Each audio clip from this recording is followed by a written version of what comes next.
పిత పుత్ర పవిత్ర ఆత్మ నామమున ఆమేన్. క్రీస్తు ప్రేమ జల్లులకు స్వాగతం. ఈరోజు ప్రత్యేకించి మనం పాస్కా కాలంలోని 4వ సోమవారంలోనికి అడుగుపెట్టి ఉన్నాము. ఈరోజు ప్రత్యేకించి ధ్యానాంశం ప్రార్థనలో పరవశత్వం పొందాలి. ఆదికాండము 11వ అధ్యాయము 5వ వచనంలో వాక్యం ఈ రకంగా మనకు చెబుతూ ఉంది. నేను యొప్పా నగరములో ప్రార్థన చేసుకొనుచుండగా తన్మయత్వములో నాకు ఒక దర్శనము కలిగినది. విశ్వాస జీవితం ఒక నిబంధన బంధం అయితే ఆ బంధాన్ని బలపరుచుకునే సాధనమే ప్రార్థన. విశ్వాసి చేయదగిన అతి ప్రధానమైనటువంటి కార్యాలలో ప్రార్థన ఒకటే. ప్రార్థన అంటే దేవునితో మనం గడపడం, ఆయనతో సంభాషించడం, మన హృదయాలను విప్పి అంతరాళలో నుండి పొంగిపోతున్నటువంటి భావాలను, హృదయాంతరంగంలో దాగి ఉన్నటువంటి ప్రతి ఒక్క భావమును ఆయనతో పంచుకోవడమే. అలాగే దేవుని హృదయ స్పందనలను వినడం, ఆయన నుండి ప్రవహించే ప్రేమను ప్రోగు చేసి ఎదలో నింపుకొని నిక్షిప్తం చేసుకోవడం. ప్రియ సహోదరుడా, సహోదరి, చెట్టు బ్రతకాలంటే దానికి భూమితో బంధం ఉండాలి. అలాగే సృష్టింపబడినటువంటి జీవి, ఈ మానవుడు బ్రతకాలంటే తన సృష్టికర్తతో అనుబంధం కలిగి ఉండాలి. ఆ అనుబంధాన్ని నిలిపేది ఒక ప్రార్థన మాత్రమే. విశ్వాస జీవితంలో ప్రార్థన అంత ప్రాముఖ్యమైనదైతే మరి మనం ఎలా ప్రార్థన చేయాలి అన్నది ప్రతి ఒక్కరి అన్వేషణ. ప్రార్థనలో దేవుడు నాతో మాట్లాడారు అని ప్రార్థించేటప్పుడు నాకు ఒక దర్శనం కలిగింది అని కొందరు అంటూ ఉంటారు. ఎవరైనా అలా చెప్పినప్పుడు కొందరు వాటిని కొట్టిపారేస్తారు. మరి కొందరు దిగొచ్చాడండి పెద్ద భక్తుడు అంటూ హేళన చేస్తూ మాట్లాడతారు. అయితే ప్రార్థన చేసినప్పుడు అటువంటి అనుభవాలు కలుగుతాయని అపోస్తులుడైనటువంటి పేతురు గారు ఈరోజు మనకి చెప్తూ ఉన్నారు. నేను యొప్పా నగరంలో ప్రార్థన చేసుకొనుచుండగా తన్మయత్వంలో నాకు ఒక దర్శనము కలిగినది అంటున్నారు. ప్రార్థన చేస్తుండగా పేతురుకు దర్శనం కలిగిందని చెప్తే అతడు అపోస్తులుడు, పునీతుడు కాబట్టి దర్శనాలు కలిగాయి అని కొందరు సహజంగా అనవచ్చు. అయితే పేతురు గారు చెప్పినటువంటి ఒక కీలకమైనటువంటి మాటను మనం గుర్తిస్తే ప్రతి ఒక్కరూ దర్శనాలు చూడవచ్చు, దేవుడు మాట్లాడగా వినవచ్చు అని మనకు తెలుస్తూ ఉంది. తన్మయత్వంలో నాకు ఒక దర్శనం కలిగింది అని ఆయన అన్నాడు. తన్మయత్వం అన్నది కీలకమైనటువంటి మాట. ప్రార్థన చేసేటప్పుడు మనకు తన్మయత్వం కలగాలి అంటే దేవునిలో మనం మమేకం అవ్వాలి, దివ్యానుభూతి చెందాలి. తన్మయత్వం లేదా తన్మయం అన్న పదాల అర్థాన్ని మన ప్రార్థనకు అన్వయించుకుంటే మనం చేసే ప్రార్థన చాలా బలంగా ఉంటుంది. ప్రార్థనలో మనం ఎవరినైతే కలుస్తున్నామో వాన్ని మరో ఆకారంగా మారడం తన్మయత్వం. అంటే దేవుని ఆకారంగా మారడమే తన్మయత్వం. ప్రార్థనలో ఎవరినైతే కలుస్తామో వాని ఆత్మగా మారడం లేదా వాని ఆత్మలో లీనం కావడమే తన్మయత్వం. ప్రార్థనలో ఎవరినైతే కలుస్తున్నామో వానితో ఐక్యం కావడం అంటే దేవునితో ఒకటైపోవడం తన్మయత్వం.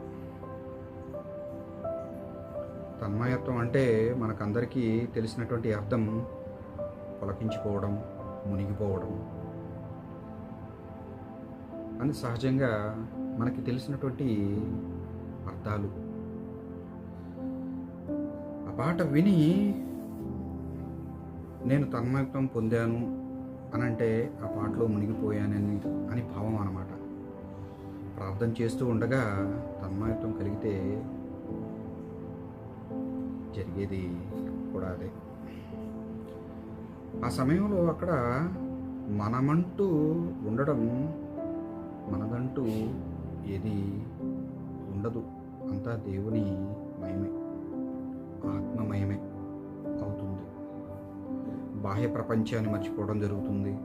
చుట్టూ ఏం జరుగుతుందో తెలియదు.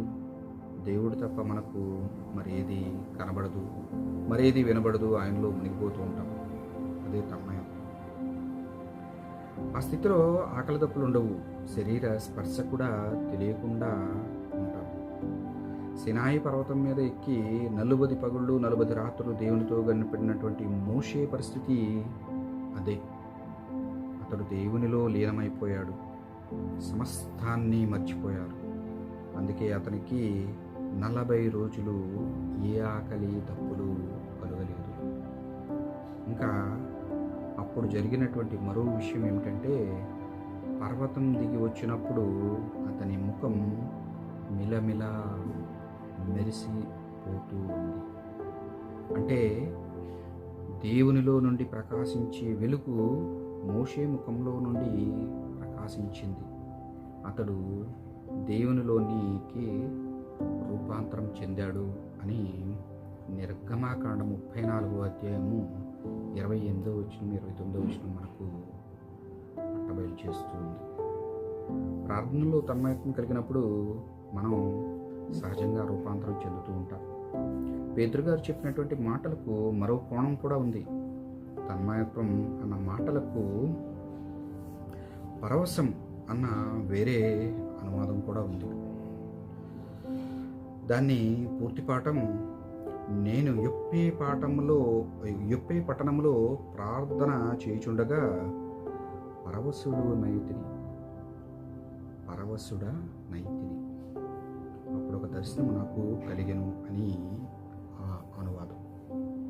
ప్రార్థన చేసుకుంటుండగా పేతురు పరవశుడయ్యాడట. పరవశం అవడం అంటే ఏంటి? వేరే వాళ్ళ వశం కావడం అంటే ప్రార్థనలో దేవునికి మనం వశమైపోవడం, తనదంటూ ఏది మిగలకుండా పోవడం. అటువంటి పరవశంతో కూడినటువంటి ప్రార్థన చేస్తే ఏమవుతుంది? అది దేవుని దర్శనాలను తెస్తుంది, దేవుని స్వరాన్ని వినిపిస్తుంది, దేవుని చిత్తాన్ని తెలియజేస్తుంది. ఈ తన్మయ స్థితిని లేదా పరవశత్వ స్థితిని పొందనంత వరకు మా ప్రార్థనలో ఏ దర్శనాలు పొందలేము, దేవుని సందేశాలు కూడా వినలేము. అయితే అసలు విచిత్రం ఏమిటంటే, ప్రార్థన చేసే ప్రతి ఒక్కరితో దేవుడు మాట్లాడుతున్నారు, కానీ ఆయన మాటలు వినే కోరిక తీరిక మనకు లేదు. కాబట్టి దేవుని స్వరాన్ని మనం వినలేకపోతున్నాం, వినలేం కూడా. మన సొద ఆయనకు చెప్పడంలోనే మన ప్రార్థనా సమయం అంతా గడిచిపోతుందయ్యా. ఇంకా మనం ఆయన వశమయ్యే అవకాశం ఎక్కడుంది? దర్శనాలు పొందే సమయం ఎక్కడుంది మిత్రమా? అలా కాకుండా మనం ప్రార్థన చేయడానికి వెళ్ళినప్పుడు దేవుణ్ణి మాట్లాడనివ్వాలి. ఆయన చెప్పేది కూడా మనం వినాలి.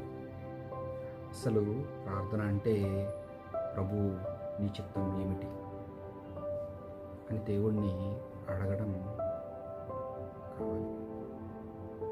అప్పుడు దేవుడు దర్శనాలు ఇస్తారు, తన చిత్తాన్ని మనకు తెలియజేస్తూ ఉంటారు.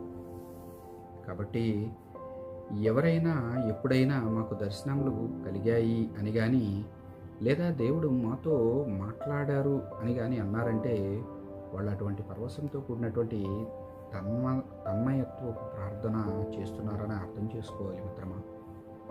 అయితే మనుషులను మభ్యపెట్టడానికి, మాయ చేయడానికి అలా చెప్పేవాళ్ళు అక్కడక్కడ ఉన్నారు కూడా.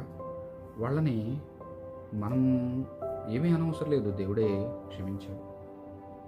అయితే అటువంటి వాళ్ళని గురించి మనం జాగ్రత్త పడాలి మిత్రమా, జాగ్రత్త పడదాం.